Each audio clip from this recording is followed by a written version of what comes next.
Now, in the shadow of imminent defeat, European powers have unveiled their most audacious military initiative, perhaps, since the end of the Second World War.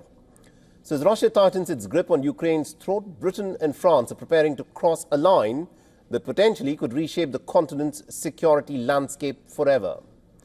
And our next story tells you about the Ukrainian peacekeeping plan that the sitting British Prime Minister Keir Starmer will present to the American President Donald Trump. Take a look.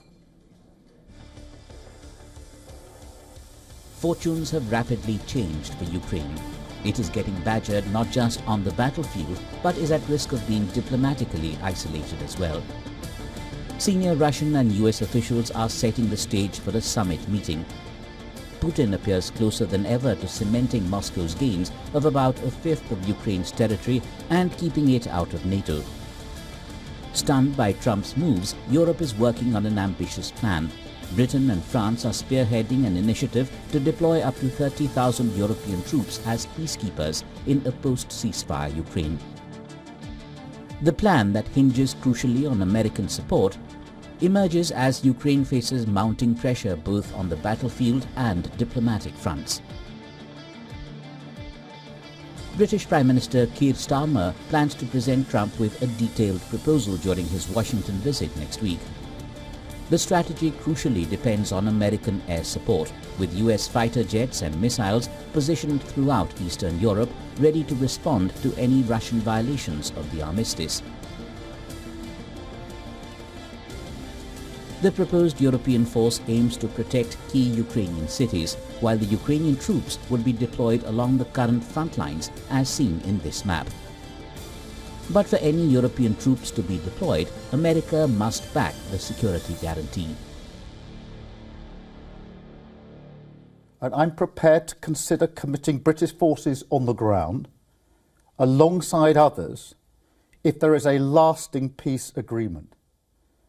But there must be a US backstop, because a US security guarantee is the only way to effectively deter Russia from attacking Ukraine again. The Kremlin has made it clear that any plan to send European troops to Ukraine as part of a potential peacekeeping mission would be unacceptable to Russia. It's not just Moscow, there is opposition to the plan within Europe too. Germany has clearly said that it is against deployment of any European boots on Ukraine soil. There's a massive pushback from other European countries also. It is simply too early to talk about a specific number of troops because the situation may change as the framework changes. If it is not NATO, or is it NATO, or is it a coalition of goodwill, or is it some other format? Poland will support Ukraine, as it has up to now, organizationally, financially, in accordance with our means, with humanitarian efforts and military aid. We are not planning to send Polish troops to Ukrainian territory. Despite the internal divisions in Europe, Britain and France argue this deployment threads the needle between supporting Ukraine and avoiding direct NATO-Russian confrontation. But most importantly, the plan's future hangs only on Trump's approval. Bureau Report, WION World is One.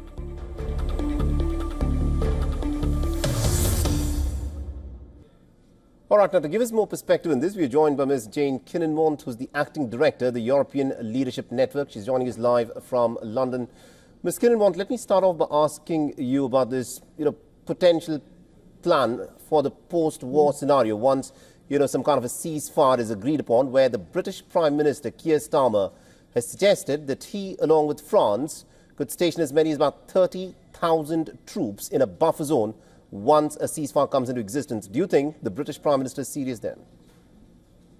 I think it's very serious, although there are many things still to be worked out, not least whether there actually will be enough of an agreement on some kind of ceasefire to be a basis for this. But the problem that they're trying to solve is obviously there's absolutely no trust between Russia and Ukraine, and absolutely no trust between Ukraine and NATO. So the issue that Ukraine is facing now is not just does it give up territory to Russia, but does it believe that that would actually stop the conflict? Most Ukrainians that you talk to will say, we think if there's a ceasefire, it would only be a temporary pause, and then Russia would come back for more and try to take more of our territory. So that's the idea behind trying to have some forces inside Ukrainian territory to stop there being a breakdown of the ceasefire maybe a year down the line. Interesting, because just last year there were estimates that were put out by the British Army which said that the total strength of the British Army is less than 70,000, and every member of the British Army could be comfortably seated inside of a football stadium. So a lot of people would wonder, can Britain at this moment commit, along with France, 30,000 troops to a buffer zone? But I also want to ask you about, the differences between the United States of America and also the NATO allies within Europe, where the United States and Europe do not seem to be on the same page. Europe is going ahead and is imposing more sanctions, but Russia and the United States, it appears, are moving closer to each other and could potentially do a deal without the Europeans or the Ukrainians on board. You're absolutely right that the US and Russia are moving closer together. And, these things are playing out extremely quickly. Everybody knew that there would be some kind of US-Russia outreach, but I think the speed of it has left everybody feeling disoriented in Europe. So, people are kind of struggling to keep up with the speed of events. I think the issue is, though, that if the US wants an agreement that is paid for and policed by European forces, European countries will need to have some kind of say in what that looks like. Otherwise, they simply won't make those contributions. But that is going to take a lot of different formats and different negotiations to figure out, starting with talks within Europe itself over how much support there is for this British-French plan. Interesting. Thank you very much indeed, Ms. Kinnan-Mott, for joining us with our perspective there.